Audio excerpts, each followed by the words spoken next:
Hello, hi, నమస్తే, అస్సలాముఅలైకుం. నేనిలా ఉన్నాను. మరి మీరెలా ఉన్నారు? సమాజంలో మనం ఎన్నో విచిత్రమైన కథలు వింటుంటాం. కానీ ఈరోజు నేను మీకు చెప్పబోయేది ఏ కల్పిత కథో కాదు. నేను నిజ జీవితంలో కల్లారా చూసిన ఒక పచ్చి నిజం. కన్న పిల్లలు ఉన్నా కూడా అనాథల్లా బతుకుతున్న ఒక వృద్ధ దంపతుల గుండెకోత ఇది.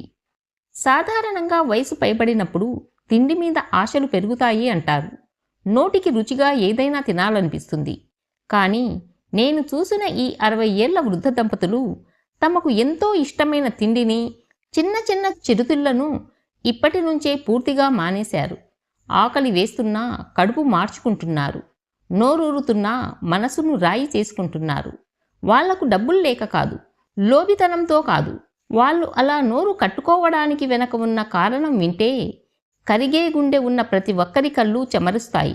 కన్నపిల్లల ప్రవర్తన చూసి రేపు తాము చనిపోతే కర్మకాండలు చేయడానికి కూడా పిల్లలు ఎక్కడ గొడవపడి కొట్టుకుంటారో అనే భయంతో ఇప్పటి నుంచే తమ చావు ఖర్చుల కోసం పైసా పైసా దాచుకుంటున్నారు ఆ తల్లిదండ్రులు. అసలు ఎవరు ఆ దంపతులు? అంతలా నోరు కట్టుకొని వాళ్ళు ఏం చేస్తున్నారు? వారి జీవితంలో జరిగిన ఆ కఠినమైన వాస్తవం ఏమిటో ఇప్పుడు చూద్దాం. ఆ ఊరిలో వాళ్లను చూస్తే ముచ్చటేసేది. ఆయన పేరు విశ్వనాథం, ఆమె పేరు శారద. వయసు 60 ఏళ్లకు దగ్గర పడుతున్నా దాదాపు 30 ఏళ్లకు పైగా ఒకరినొకరు అర్థం చేసుకుంటూ సాగిన పచ్చని సంసారం వాళ్ళది. విశ్వనాథం గారికి శారద అంటే ప్రాణం. ఆమెకు ఏం కావాలో ఆయన అడగకుండానే తెలుసుకునేవారు. శారద గారికి చిన్నప్పటి నుంచే నోటికి రుచిగా తినడం చాలా ఇష్టం. సాయంత్రం అయిందంటే చాలు, వేడివేడి మిరపకాయ బజ్జీలు, సమోసాలు, లేదా పక్క వీధిలో దొరికే వేడివేడి జిలేబీలు, ఇలా ఏదో ఒకటి తినాలనిపించేది. విశ్వనాథం గారు కూడా ఎంత అలసిపోయి వచ్చినా భార్య నోటికి రుచిగా తినాలని అడిగిందే తడువుగా బయటకు వెళ్ళి ఆ వయసులో కూడా ఆశగా కొని తెచ్చేవారు. ఆమె సంతోషంగా తింటుంటే పక్కనే కూర్చొని ఆప్యాయంగా చూస్తూ మురిసిపోయేవారు విశ్వనాథం గారు. నా ప్రాణం ఉన్నంత వరకు నీకు ఏం కావాలన్నా తెచ్చిస్తాను శారదా అని ఆయన ఎప్పుడూ చెబుతూ ఉండేవారు. ఆ ఇద్దరి ప్రపంచం చాలా చిన్నది, కానీ ఎంతో అందమైనది. కానీ కాలం ఎప్పుడూ ఒకేలా ఉండదు కదా. వీరికి 2 కొడుకులు. వాళ్ళు పెద్దవాళ్ళయ్యారు. ఉద్యోగాలు వచ్చి సిటీలకు వెళ్ళిపోయారు. పెళ్ళిళ్ళు చేసుకుని ఎవరి జీవితాల్లో వారు బిజీ అయిపోయారు. ఆ బిజీ జీవితంలో కన్న తల్లిదండ్రుల అవసరాలు, వారి మనోభావాలు పిల్లలకు మసకబారడం మొదలయ్యాయి. పండగలకు పబ్బాలకు ఫోన్ చేసినప్పుడల్లా పిల్లల మాటల్లోని మార్పును విశ్వనాథం గారు గమనించడం మొదలుపెట్టారు. ఒకప్పుడు ఆప్యాయంగా మాట్లాడిన కొడుకులు ఇప్పుడు మాకే సిటీలో ఖర్చులు ఎక్కువైపోయాయి, మీకేం ఖర్చులుంటాయి, ఉన్నదంతా మీరే తింటున్నారు అని విసుక్కోవడం ప్రారంభించారు. ఈ మార్పు ఆ తండ్రి గుండెల్లో ఒక తెలియని భయాన్ని, రేపటి గురించిన అభద్రతాభావాన్ని నింపింది. పిల్లల్లో వచ్చిన ఈ మార్పులే ఆ వృద్ధ దంపతుల జీవితాన్ని ఒక ఊహించని కఠినమైన మలుపులు తిప్పాయి. ఒకరోజు సాయంత్రం ఎప్పటిలాగే శారద గారికి ఇష్టమైన బజ్జీల బండి వీధి చివర ఆగింది. ఆ సువాసన ఇల్లంతా వ్యాపించింది. శారద గారు ఆశగా కిటికీ వైపు చూస్తూ ఉండడం విశ్వనాథం గారు గమనించారు.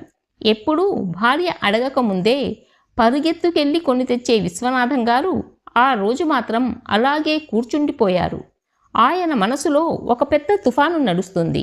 మెల్లగా లేచి శారద దగ్గరకు వచ్చారు. ఆమె చేతులు తన చేతుల్లోకి తీసుకున్నారు. ఆయన కళ్ళలో ఏదో తెలియని బెంగ, కన్నీళ్లు తిరుగుతున్నాయి. శారద ఆశ్చర్యంగా చూస్తుండగా విశ్వనాథం గారు మాట్లాడడం మొదలుపెట్టారు. ఆయన అన్న మాటలు వింటే ఎవరికైనా కళ్ళు చెమరుస్తాయి. శారద, ఈరోజు నేనున్నాను కాబట్టి నువ్వు నోటికి రుచిగా ఏం కావాలనిపించినా వెంటనే వెళ్ళి కొని తెచ్చి ఇస్తున్నాను. నీ కడుపు నింపుతున్నాను. కానీ వయసు పెరిగే కొద్దీ మనం కఠినమైన నిజాలను ఒప్పుకోవాలి. రేపు ఒకవేళ నా ఆయుష్ తీరి నేను చనిపోయాక నీ పరిస్థితి ఏంటి శారదా అని అడిగారు. విశ్వనాథం గారు ఆవేదనతో ఇంకా ఇలా అన్నారు. మన పిల్లల్లో వస్తున్న మార్పును నేను గమనిస్తూనే ఉన్నాను. ఎవరి జీవితాల్లో వాళ్ళు బిజీ అయిపోయారు. రేపు నేను లేని రోజున నువ్వు ఆశగా ఏదైనా తినాలనిపించి అడిగితే వాళ్ళు నీకు కొనిపెడతారన్న నమ్మకం ఏముంది? ఈ వయసులో ఇవన్నీ ఎందుకు అని నిన్ను విసుక్కోరనే గ్యారంటీ ఉందా? అంతేకాదు శారద, మనం బతికి ఉన్నప్పుడు ఎలాగో అలా కాలం వెల్లదీస్తాం. కానీ రేపు మనం కన్ను మూస్తే అంతిమ సంస్కారాలు చేయడానికి, కర్మకాండలు చేయడానికి ఈ రోజుల్లో వేలల్లో ఖర్చవుతుంది. డబ్బు విషయంలో మన ఇద్దరి పిల్లల బుద్ధి మనకు తెలిసిందేగా. రేపు మన శవాల ముందు కూర్చొని ఖర్చు ఎవరు పెట్టాలి అని వాళ్ళిద్దరూ ఒకరినొకరు నిందించుకుంటూ కొట్టుకుంటుంటే నలుగురిలో మన పరువు ఏం కాను? చనిపోయాక కూడా మన ఆత్మలు శాంతిస్తాయా అని ప్రశ్నించారు. కన్న పిల్లలు ఉన్నా కూడా రేపు తమ చావు కోసం వాళ్ళు ఎక్కడ గొడవ పడతారో అనే భయం ఆ తండ్రిని నిలువునా దహించేసింది. అందుకే ఆ వృద్ధ దంపతులు ఆ రాత్రి ఒక అత్యంత కఠినమైన నిర్ణయం తీసుకున్నారు. చనిపోయాక కూడా పిల్లల ముందు చేతులు చాచకూడదని, తమ అంతిమ సంస్కారాల ఖర్చులను తామే భరించాలని నిశ్చయించుకున్నారు. ఆ రోజు నుంచే ఒక పాత స్టీల్ డబ్బాను బయటకు తీసి నోరు కట్టుకొని కడుపు మార్చుకొని అయినా సరే చావు ఖర్చుల కోసం పైసా పైసా దాచాలని గట్టిగా నిర్ణయించుకున్నారు. ఆ రాత్రి తీసుకున్న నిర్ణయం ఆ వృద్ధ దంపతుల జీవితాన్ని పూర్తిగా మార్చేసింది. ఒకప్పుడు శారద గారికి ఏది తినాలనిపించినా క్షణాల్లో కొని తెచ్చే ఆ ఇల్లు ఇప్పుడు ఒక నిశ్శబ్ద పోరాటానికి వేదికైంది. భవిష్యత్తుపై ఉన్న భయం, ఆత్మ గౌరవాన్ని కాపాడాలనుకునే ఆరాటం వారి ఆకలిని, ఇష్టాలను పూర్తిగా చంపేశాయి. ఆ రోజు నుంచి వారి దినచర్య చాలా కఠినంగా మారింది. సాయంత్రం వేళలో వీధిలోకి రకరకాల తినుబండారాల బండ్లు వస్తున్నా, ఆ సువాసన ఇల్లంతా వ్యాపిస్తున్నా శారద గారు కళ్ళు మూసుకొని లోపలి గదిలోకి వెళ్ళిపోయేవారు. నోరూరుతున్నా మనసు రాయి చేసుకునేవారు. విశ్వనాథం గారు కూడా బయటకు వెళ్ళినప్పుడు ఏదైనా తినాలనిపించినా జోబులో చెయ్యి వేసి కూడా వెనక్కి తీసుకునేవారు. ఆ చిన్న చిన్న చిరుతిళ్ల ద్వారా మిగిలే 10-20 రూపాయలను తెచ్చి ఆ పాత స్టీల్ డబ్బాలో దాచడం మొదలుపెట్టారు. ఒకరోజు వీధిలోకి తాజా జాంకాయలు అమ్మేవాడు వచ్చాడు. శారద గారికి జామకాయలంటే ఎంత ప్రాణమో విశ్వనాథం గారికి తెలుసు. జేబులో డబ్బులున్నా కూడా ఆయన కొనలేకపోయారు. శారద గారు కూడా ఆశగా చూసి, వద్దులండి, ఆ 25 రూపాయలు మిగిలితే రేపు మన ఖర్చులకే కదా పనికొస్తాయి అని కన్నీళ్లు తుడుచుకున్నారు. కన్న పిల్లలు తమను సరిగ్గా చూసుకోరేమో అన్న భయం ఒక ఎత్తైతే, తాము చనిపోయాక అంతిమ సంస్కారాల ఖర్చుల కోసం ఆ పిల్లలు నలుగురిలో గొడవపడి కొట్టుకుంటే తమ ఆత్మగౌరవం ఏమైపోతుందనే వేదన వారిని ప్రతి క్షణం వెంటాడింది.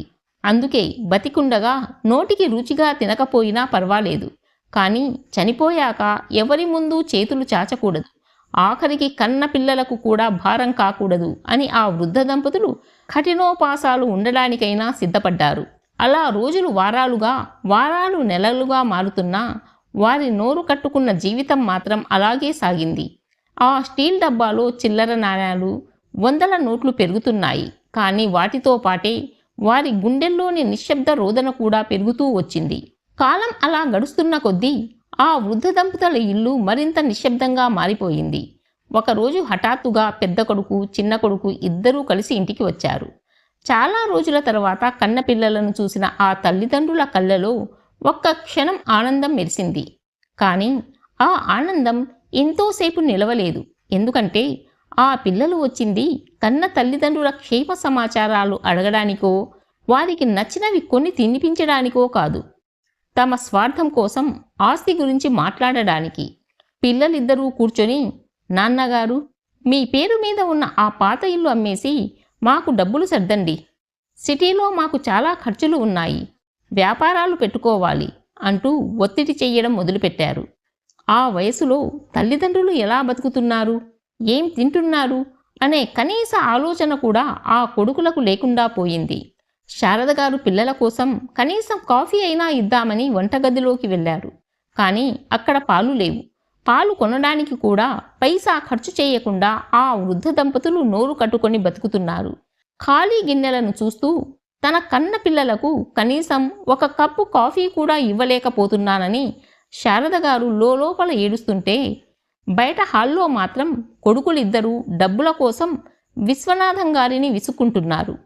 ఈ వయసులో మీకేం ఖర్చులుంటాయి నాన్న, పిసినారితనం కాకపోతేను, ఉన్నదంతా మీరే దాచేసుకుంటే మా పరిస్థితి ఏంటి అంటూ కిరణ్ కసురుకున్నట్టు మాట్లాడాడు.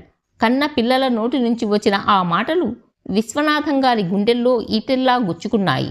తాము పడుతున్న కడుపుకోత, నోరు కట్టుకొని దాస్తున్న ఆవేదన పిల్లలకు ఎలా చెప్పాలో తెలియక ఆయన మౌనంగా ఉండిపోయారు. కానీ విశ్వనాథం గారు ఇల్లు అమ్మడానికి అస్సలు ఒప్పుకోలేదు. నేను బతికి ఉన్నంతకాలం, నా తరువాత మీ అమ్మ బతికి ఉన్నంతకాలం ఈ ఇల్లు అమ్మే ప్రసక్తే లేదు అని తెగేసి చెప్పారు.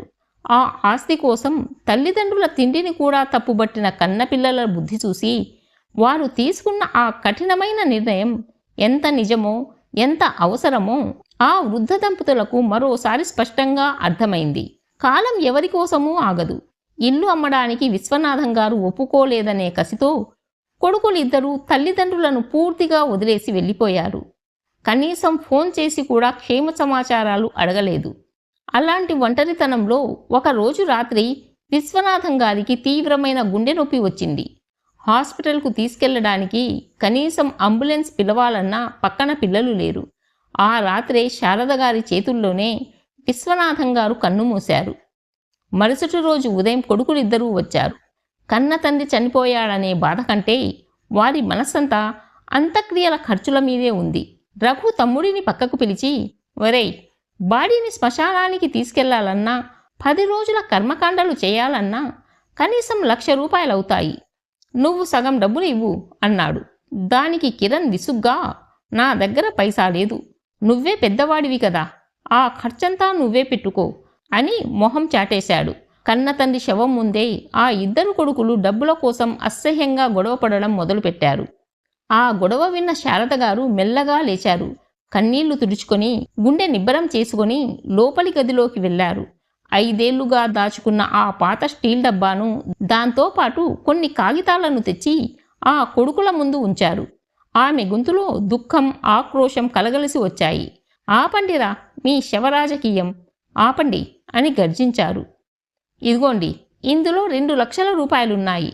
మీ నాన్నగారు, నేను గత 5 ఏళ్లుగా మా నోరు కట్టేసుకొని, కడుపు మార్చుకొని, మా ఆశలను చంపుకొని దాచిన డబ్బులివి. వీధిలోకి జామకాయలు వస్తే ఆ 25 రూపాయలు మిగిల్చి ఎండలో దాహం వేసినా సోడా తాగకుండా ఆ 20 రూపాయలు దాచి సమకూర్చిన డబ్బులివి. ఎందుకో తెలుసా? రేపు మా చావు ఖర్చుల కోసం కూడా మీరిద్దరూ ఇలాగే శవాల ముందు కుక్కల్లా కొట్టుకుంటారని మీ నాన్నగారు ముందే ఊహించారు. మన కన్న పిల్లల ముందు మనం చనిపోయాక కూడా చేతులు చాచకూడదు. మన అంతిమ సంస్కారాల ఖర్చులు మన డబ్బుతోనే జరగాలి అని ఆయన ప్రతి రాత్రి కుమిలిపోయేవారు అని బోరున ఏడ్చేసింది శారద. శారద గారు ఆ కాగితాన్ని పెద్ద కొడుకు చేతిలో పెడుతూ ఇలా అన్నారు, ఇల్లు అమ్ముకొని డబ్బులు పంచుకుందామనుకున్నారా? ఇదిగోండి మీ నాన్నగారు రాసిన వీలునామా. నేను బతికి ఉన్నంతకాలం ఈ ఆస్తి మీద మీ ఇద్దరికీ ఎలాంటి హక్కు లేదు. నా ఊపిరి పోయిన తర్వాతే ఈ ఇల్లు మీకు దక్కుతుంది. బతకుండగా కన్నవాళ్లకు ఒక్క పూట అన్నం పెట్టని మీకు ఈ ఆస్తిని అనుభవించే అర్హత లేదు అని తెగేసి చెప్పారు. ఆ వీలునామ చదివిన కొడుకులిద్దరికీ గుండెల్లో ఈటెలు దిగినట్టయింది.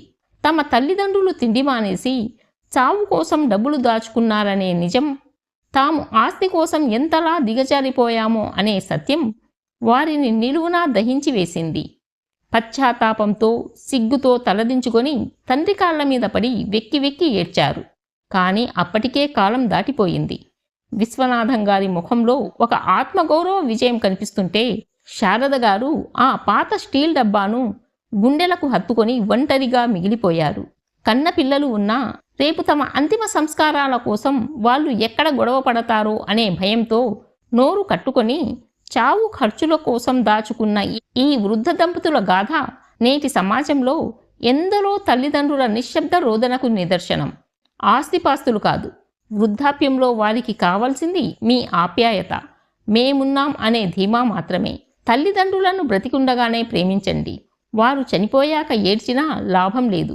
కోట్లు ఖర్చు పెట్టినా వారు తిరిగి రారు. నా వీడియో మీకు నచ్చినట్లయితే లైక్ చేయండి, షేర్ చేయండి అండ్ సబ్స్క్రైబ్ చేయడం మర్చిపోవద్దు. మరో మంచి వీడియోతో మళ్ళీ కలుద్దాం.